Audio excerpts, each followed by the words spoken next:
اگر انسان کسی اسلامی ملک میں زندگی بسر کر سکتا ہے لیکن وہاں اقتصادی مشکلات ہیں، درآمد کم ہے، نوکری کا مسئلہ ہے، لیکن گزارا کر سکتا ہے، تو ایسی صورت میں غیر اسلامی ملک میں رہتے ہوئے کہ وہ اسلامی مملکت کی طرف آ سکتا ہے اگرچہ اقتصادی مشکلات ہیں، تو یہ ہجرت یا غیر مسلم ممالک سے ہجرت کر کے اسلامی مملکت کی طرف آنا واجب ہوگا یا نہیں ہوگا؟ تو اس کا جواب دیا حضرت آیت اللہ سیستانی نے کہ مذکورہ صورت میں کہ غیر اسلامی مملکت میں اقتصادی حوالے سے ٹھیک ٹھاک ہے، اور اگر آ جائیں مسلم مملکت میں تو وہاں اقتصادی مشکلات ہیں، اس صورت میں غیر اسلامی مملکت کو چھوڑنا واجب نہیں ہے کہ وہ وہیں پہ رہ سکتا ہے، مگر یہ کہ اسے اس بات کا اطمینان ہو کہ اگر میں مسلسل قیام کیا غیر اسلامی مملکت میں تو دین کا نقصان ہوگا۔ اسی معنی میں جو عرض کیا کہ وظائف دینی نہیں سیکھ سکتا، ایمان کمزور ہو سکتا ہے اور دینی احکام کے مطابق عمل نہیں کر سکے گا، اگر یہ چیز ہے تو قیام وہاں پہ حرام ہو جائے گا، اسے ہجرت کر کے واپس اسلامی کسی مملکت میں یا ایسی جگہ جہاں پہ دین کا نقصان نہ ہو اسے آنا پڑے گا۔ اگر ایسا خطرہ نہ ہو تو محض اس لیے کہ وہاں پہ مثلا اسلام مملکت میں اقتصاد جو ہے وہ کمزور ہے اور دوسرے غیر اسلامی ملک میں اقتصادی حالت ٹھیک ٹھاک ہے، چونکہ ہجرت کر سکتا ہے تو ہجرت کرنا واجب نہیں ہے، لیکن دین کا نقصان ہو رہا ہو تو واجب ہے کہ وہ ہجرت کرے اور اسلامی مملکت کی طرف یا کسی ایسی جگہ جہاں دین کا نقصان نہ ہوتا آنا واجب۔ یہ پہلا مسئلہ ہے۔ دوسرا مسئلہ یہ کہ اگر کوئی مسلمان غیر اسلامی ممالک میں غیر مسلموں کو اسلام کی طرف دعوت دے سکتا ہے، زبان ہے، علم ہے اور ہنر ہے، غیر مسلموں کو، غیر مسلمانوں کو دعوت دے سکتا ہے۔ اولا دوماً وہاں غیر اسلامی ممالک میں جو مومنین اور مسلمان رہتے ہیں ان کے اعتقادات کو مضبوط بھی کر سکتا ہے، ان مبلغ ہے وہ تبلیغ کر سکتا ہے۔ تو سوال یہ کیا کہ کیا ان کے ایسے افراد کے لیے وہاں جا کر تبلیغ کرنا واجب ہو جاتا ہے یا نہیں ہوتا؟ اس کے جواب میں حضرت آیت اللہ سیستانی نے فرمایا تبلیغ ہر اس مسلمان پر واجب کفائی ہے جو تبلیغ کر سکتا ہو، جسے معارف دین سے آشنائی ہو، احکام دین سے آشنائی ہو، امر معروف نہی عن منکر سے آشنائی ہو اور تبلیغ کر سکتا، واجب کفائی ہے۔ معنی کیا ہے؟ معنی یہ کہ تمام ان افراد پر جو تبلیغ کر سکتے ہیں واجب ہے کہ تبلیغ کریں، غیر مسلموں کو بھی اور مسلمانوں کو بھی، لیکن بعض افراد اگر اس کام کو انجام دیں تو باقیوں سے ثابت ہیں، مگر مثلا 10 افراد ہیں تبلیغ کے لیے جا سکتے ہیں، 2 افراد جائیں تو کافی ہے، جب 2 افراد چلے جائیں گے تو باقی 8 افراد سے ثابت ہیں۔ واجب کفائی کا مطلب یہ ہے جس طرح نماز میت، جس طرح دفن میت، جس طرح مثلا کفن میت، یہ تمام واجب کفائی ہیں کہ سب پہ واجب ہے کہ اس کام کو انجام دیں، لیکن 1-2 افراد جائیں انجام دیں، غسل دیں، کفن دیں، نماز پڑھیں، دفن کریں، باقیوں سے ثابت ہے۔ تبلیغ کا مسئلہ بھی یہی ہے کہ کسی بھی علاقے میں چاہے وہ مسلم علاقہ ہو یا غیر مسلم علاقہ، وہاں تبلیغ کی ضرورت ہے تو ہر اس فرد پر واجب ہے جو وہاں جا کر تبلیغ کر سکتا ہو، لیکن بعض افراد نے اس کام کو انجام دیا تو باقیوں سے ثابت ہیں، باقی دوسری جگہوں پہ وہ چلے جائیں اور وہاں پہ تبلیغ کریں۔ تو تبلیغ نہایت ہی مہم چیز ہے۔ حضرت آقا رسول خدا صلی اللہ علیہ وآلہ وسلم نے آقا امیر المؤمنین کو تبلیغ کے لیے یمن بھیجا اور یمن جاتے ہوئے آقا امیر المؤمنین سے فرمایا کہ یا علی یاد رکھو وَأَيْمُ اللَّهِ، قسم بخدا، پیغمبر اسلام نے قسم یاد کیا اور فرمایا آقا امیر المؤمنین سے کہ علی اللہ کی قسم ہے لِأَنْ يَهْدِيَ اللَّهُ عَلَى يَدَيْكَ رَجُلًا، اگر آپ کے ہاتھوں سے کسی ایک شخص کی ہدایت ہوتی ہے۔ یہ موضوع ایسا موضوع ہے کہ انسان ساری عمر کوشش کرے کسی ایک بندے کی ہدایت کرے، صبح سے شام وہ مارا مارا پھرے، بازاروں میں جائیں، محفلوں میں جائیں، مجلسوں میں جائیں، شہروں میں جائیں، گلیوں میں جائیں کہ میں کسی ایک شخص کی ہدایت کروں،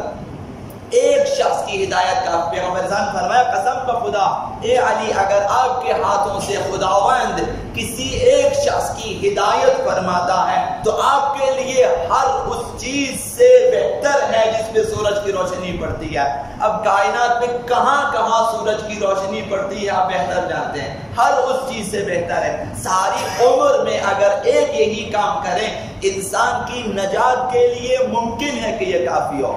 کہ ایک انسان کی ہدایت کے لیے کوشش کریں۔ خود تبلیغ کر سکتا ہے، کسی مبلغ کو لائیں تاکہ وہ تبلیغ کرے کہ آپ اس کی تبلیغ میں شریک ہو جائیں، تو یہ نہایت ہی ضروری چیز ہے۔ اور بڑی بات یہ کہ مبلغ ائمہ اطہار کے ساتھ محشور ہوگا قیامت میں، وہ بھی رفیع اعلیٰ میں، بلند مقامات پہ جہاں ائمہ اطہار ہوں گے، مبلغ بھی جس نے خدا کے لیے تبلیغ کی ہے، نہ کہ تجارت کے لیے تبلیغ کی ہو، اگر اس نے خدا کے لیے تبلیغ کی مبلغ ائمہ اطہار کے ساتھ محشور ہوگا۔ یہ حدیث مبارکہ حضرت آقا امام حسن العسکری علیہ السلام کی ہے کہ انہوں نے فرمایا الا فمن کان من شیعتنا، کوئی ہمارا شیعہ، کوئی ہمارا پیروکار جو ہماری ولایت کے مطابق زندگی بسر کرتا ہو، ہماری امامت و ولایت کے تحت زندگی گزارتا ہو، ہمارا شیعہ عالما بعلومنا، وہ ہمارے علوم سے آشنائی حاصل کرے، ہمارے علوم کو پڑھے اور جانے، وَهَذَا الْجَاهِلُ بِشَرِيعَتِنَا، اور ایک یہ شخص کہ جسے ہماری شریعت کا علم نہیں ہے، احکام شریعت کا علم نہیں ہے، المنقطع عن مشاہدت، اس وجہ سے کہ وہ ہم ائمہ سے جدا ہو چکے ہیں، اس وجہ سے اسے احکام کا علم نہیں ہے۔ ایک یہ عالم ہے شیعہ، ایک یہ جاہل ہے جسے شریعت کا علم نہیں ہے، تو فرمایا کہ یتیم فی حجر، یہ جو نادان شخص ہے یہ اس عالم کے ماتحت ایک یتیم کی طرح ہے، اس کی گود میں یہ شخص یتیم ہے۔ جیسے آپ جائیں کسی جگہ سے ایک یتیم بچے کو لے لیں، گود دے لیں، تو وہ یتیم بچہ آپ کی گود میں اس کی کیا حیثیت ہے؟ اس جاہل اور اس نادان شخص کی حیثیت وہی ہے ایک عالم کے پاس، ایک مبلغ کے پاس، کہ وہ فرمایا کہ وہ یتیم کی حیثیت ہے اس کی، چونکہ ہم ائمہ سے دور ہے، اسے کسی نے شریعہ احکام نہیں بیان کیے، تو فرمایا کہ الا فمن ہداہ وارشدہ وعلمہ شریعتنا، اگر کوئی مبلغ اس کی ہدایت کرتا ہے، اس کی رہنمائی کرتا ہے اور اسے ہمارے شرعی احکام بتاتا ہے، سکھاتا ہے، فرمایا کان معنا فی الرفیع الاعلی، امام عسکری علیہ السلام نے فرمایا کہ وہ ہمارے ساتھ محشور ہوگا قیامت کے دن بلند ترین جائے پہ، رفیع اعلی میں ہمارے ساتھ ہوگا۔ یہ دو باتیں آپ کی، اگرچہ ایسی 20 احادیث ہمارے پاس موجود ہیں، وسائل الشیعہ سے لے کر باقی کتابوں میں درج ہیں، بحار الانوار سے لے کر 20 ایسی حدیثیں موجود، یہ دو باتیں آپ نے دیکھ لی کہ ایک شخص کی ہدایت انسان کے لیے دنیا و ما فیہا سے بہتر ہے، اور ایک یہ کہ ائمہ اطہار کے ساتھ محشور ہو سکتا ہے۔ صرف انہی دو باتوں کی خاطر ہی اگر ہم ساری عمر کوشش کریں کسی ایک شخص کی ہدایت کریں، اپنی اولاد کی کم از کم کوشش کریں کہ میرے بچے میری وجہ سے ہدایت حاصل کریں، آپ کے لیے کافی ہے۔ آپ کی بیٹیاں ہدایت حاصل کریں، آپ کے رشتہ دار اگر ہدایت حاصل کریں،